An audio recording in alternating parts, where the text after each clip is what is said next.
Here's the first subject that I've found so interesting. I want to share it with you. Then I want to talk about personal development, the subject that I started listening to age 25 that revolutionized my whole life, from my mentor, Mr. Earl Schoaf.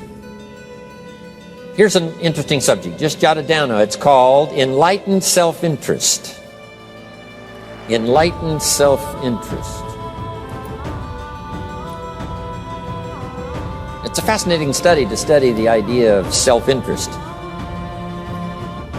But just make this note, all of us, have self-interest. The key is for it to be enlightened so that everybody wins and no one loses.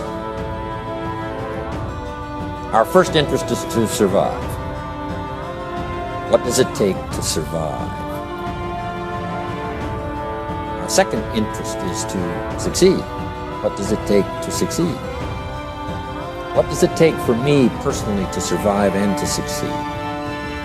Can I legitimately be interested enough in the things that help me both succeed and survive? And here's what I discovered. The answer is yes. It's possible to exercise self-interest, but to do it in such a way that no one loses, everyone benefits. Keyphrase. Life was not designed to give us what we need. Life was designed to give us what we deserve. We do not reap a harvest in the fall because we need it. We reap a harvest in the fall because we deserve it. Not necessarily from a moral standpoint. Of course, there are some moral laws as well, spiritual and moral laws. But just the basic laws that simply say if you wish to reap, you must plant. So jot this down. Reaping is reserved for the planters.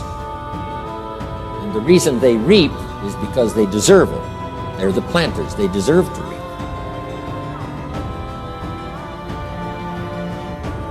Interesting Bible phrase that says, if you keep knocking, you'll find open doors. Good phrase to jot down. If you keep knocking, you'll find open doors. Doors of opportunity. Doors of a chance to meet someone. Doors open for association. Doors open to find someone special. Doors open to find a unique business colleague. If you keep knocking, the phrase says, doors of opportunity are open to those who continually knock. So we don't find open doors of opportunity because we need them. We find them because we deserve them. Only those who knock deserve to find an open door. But the promise is, if you continually knock, you'll find doors of opportunity. It says, if you search, you will find. So make the note, it's good. Finding is reserved for the searchers because they deserve it. Now, at first they may have needed it, but they now know that just needing it is not sufficient. But if they need it, now they must qualify for it. The reason why you're going to be blessed with good ideas this weekend is because you've come searching. You've gotten on an airplane to come searching. You got in your automobile to come searching. You got here searching. Now you're ready to receive. And for those who search, they will find answers. They will find plans. Imagination to stir yourself into action for future benefit. So if you search to find a good idea, you must go looking and searching. You've got to go to church. You've got to go to class. You've got to go to the seminar. You've got to go to the library. You've got to go to the books if you wish to find. Rarely does a good idea interrupt you. Rarely. But if you will search, you will find. So we get not what we need, but we get what we deserve. It says if you ask, someone has an answer. If you keep asking, the answers belong to you, because by virtue of asking, you have qualified. So we don't get what we need, we get what we deserve. The mother on welfare should be taught in some small manner that hopefully she can begin deserving the welfare check.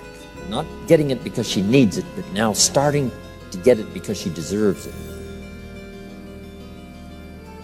If the welfare worker says to Mary, Mary, I brought a bucket of paint and a paintbrush, and the next time I come, if the door is painted and the fence here in front is painted, I give you the check for $450. Not that painting the door and painting the fence is worth $450. It's not worth that much, but it is the beginning of the process. So make that note.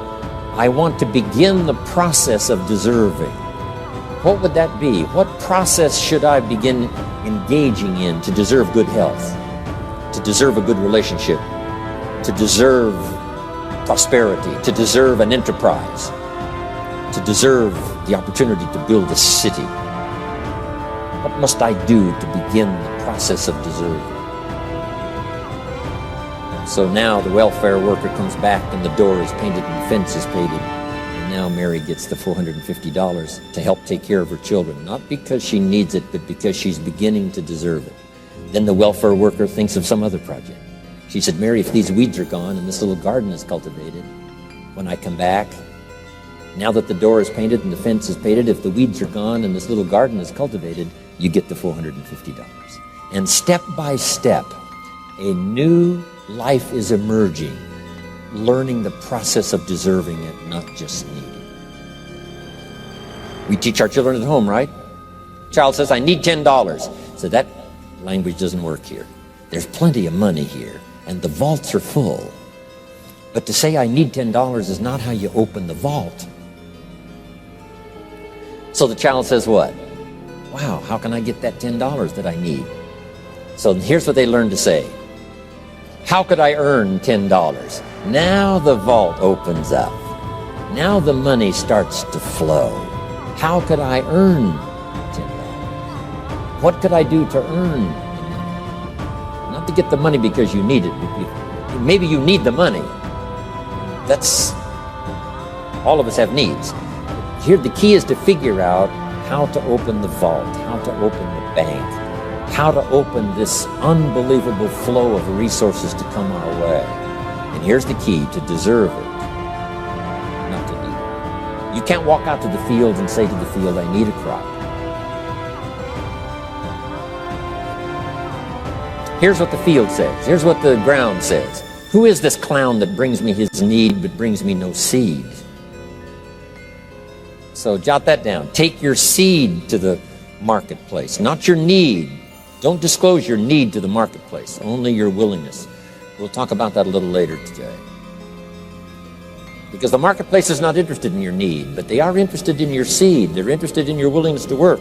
They're interested in your disciplines. They're interested in your eagerness. They're interested in your vitality and your work ethic. That's what the marketplace is interested in. Not your need, but your seed.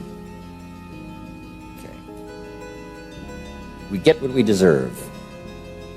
Old Testament God says, if you'll move toward me, I'll move toward you. See, that's how you get those occasions to meet God. You must make the move. God could say, you don't move, I don't move. You say, well, that's arbitrary. Well, when you're God, you can make it that way.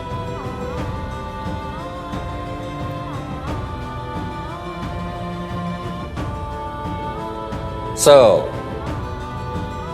the law says if you wish to receive, now let's talk about enlightened self-interest. If you wish to receive, and we would call the wish to receive self-interest.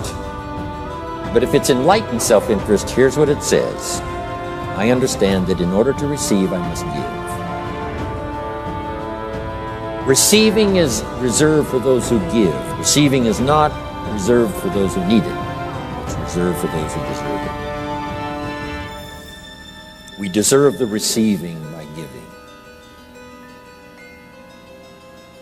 In fact, there's an extraordinary phrase in this little context, and here's what it says. It's better to give than it is to receive. Now, the uneducated person would find that difficult to ponder. Why would it be better to give than it is to receive? So let me give you one of the better phrases for the day. Here it is. Giving starts the receiving process. So of course it's better to give than it is to receive. How much receiving do you wish? You must start the giving process. For me to receive my additional fortunes for the future, not necessarily for the money, because I don't need the money. I take the money, but I don't need the money. But here's what I do need: for someone to say a year from now, 5 years from now, Mr. Rohn, that seminar helped to change my life. And for whatever reason, I was brought here to this place for this time. And later someone says that. See, to receive that kind of thanks, it's unbelievable. Here's what you cannot buy: that kind of thanks. You can't buy it with money. You have to earn it.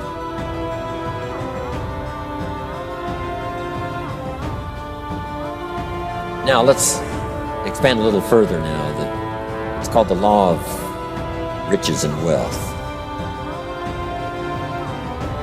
In our own self-interest, if we wish to be rich and wealthy and prosperous and healthy and all the valuable things we can think of for the human experience, how could we get there? It's understanding the law of enlightened self-interest and the law of deserving.